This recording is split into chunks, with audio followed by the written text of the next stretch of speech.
Welcome to Gastromania. Today I bring you another popular Sichuan dish, spicy shredded pork. In Chinese, Yu Xiang literally means fish flavored. But where's the fish in this dish? Let's get right into this recipe.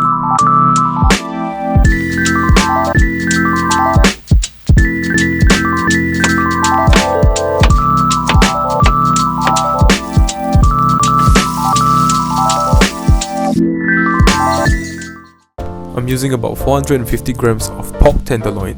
You could also use pork belly. For the side ingredients, we need half a bell pepper, a little bit of carrot for garnish, 2 spring onions, 25 grams of black fungus soaked and rehydrated, about 2 tablespoons of minced garlic.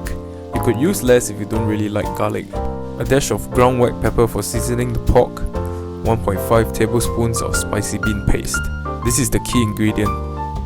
Next up, for preparing the sauce, we will need about 1 tablespoon of black vinegar, 1 tablespoon of light soy sauce, 1 tablespoon of cooking wine, and 2 tablespoons of fine sugar.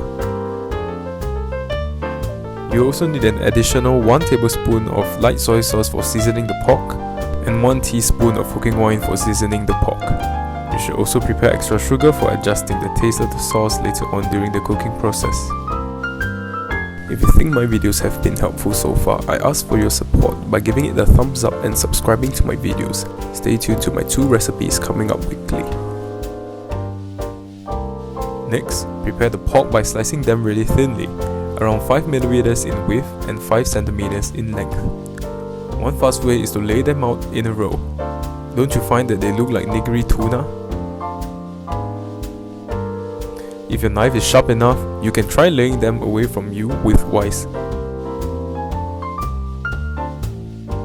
I've tried doing this but I gave up halfway as my knife wasn't sharpened enough. I've got a new knife coming soon though, stay tuned. Do sharp and new tools in the kitchen excite you too?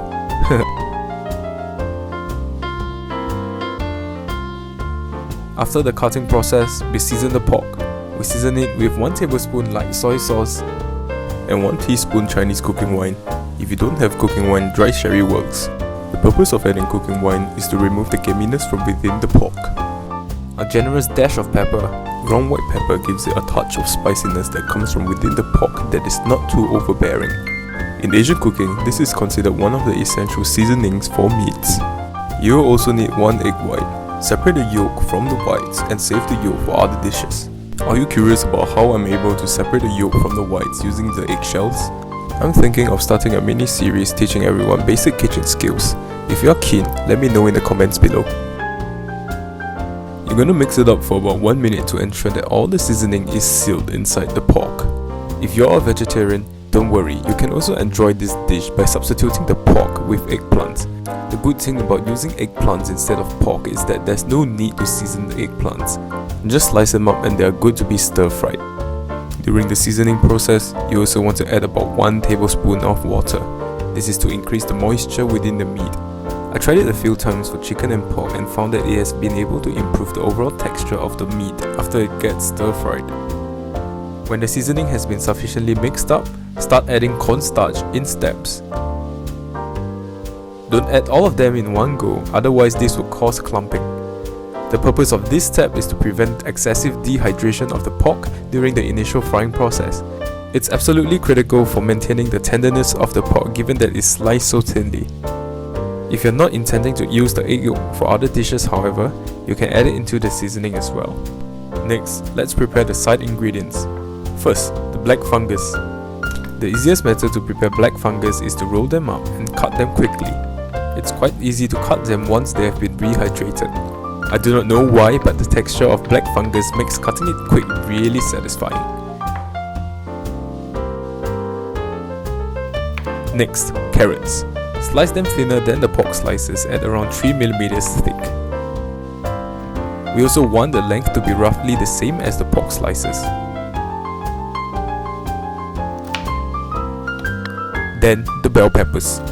Cut them up using the usual method like in other videos, but this time, slice them up after the initial steps and cut them with approximately the same dimensions as the carrots. The purpose of cutting these vegetables to such dimensions is purely for aesthetic purposes. It's much more presentable when the main and side ingredients are of similar dimensions. Lastly, we have spring onions. Chop it up into small pieces roughly 3 cm in length. This is for garnishing at the end of the dish.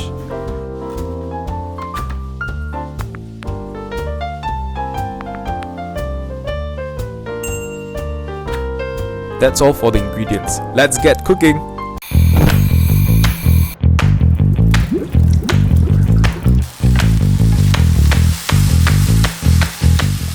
Heat up some vegetable oil. Start by frying the minced garlic until it gets fragrant. Once the minced garlic has turned fragrant, add the spicy bean paste. Stir fry until fragrant. Once the bean paste is fragrant, add the sliced pork strips. Quickly spread it out with a spatula and stir fry until the exterior no longer looks raw. This should take no longer than 2 minutes at high heat because the pork is sliced up so thinly. Maybe unless you live in the UK where they still use hot plates. Add the black fungus and carrots in. Mix well and continue stir frying at a high heat. We add these ingredients first as they can withstand high heat for a longer time. After stir frying for about 1 minute, add the sauce prepared earlier. Mix it in well with the pork and add about 3 tablespoons of water. So have you seen the fish anywhere? Notice that actually there is no fish at all. The name is derived from the way the sauce is being prepared. This method of preparing pork is more commonly used for preparing fish, and hence the name 鱼香肉丝. Let the water boil, taste, and adjust the sauce to your liking. It's safe to taste the pork since it's been cooking for quite a while. This is also a good excuse for you to eat more in the kitchen. Haha! I add a little bit more sugar as I found it a little bit too sour for my liking. Give it a good mix, and once the sauce reduces sufficiently, add the green vegetables. Mix it well and off the fire within 15 seconds to prevent excessive wilting. I have no clue why, but the general rule is that many green vegetables wilt fast enough under high heat. An exception I could think of would be celery, but I hate celery. Can you think of any exceptions for this rule? Let me know in the comments. And this dish is done! This dish is rather simple with the exception of slicing the meat. It's really great for cold weathers and it goes really well with piping hot rice. If you like our video so far, do give it a thumbs up. Subscribe and stay tuned to our 2 recipes released weekly. And I'll see you in the next video.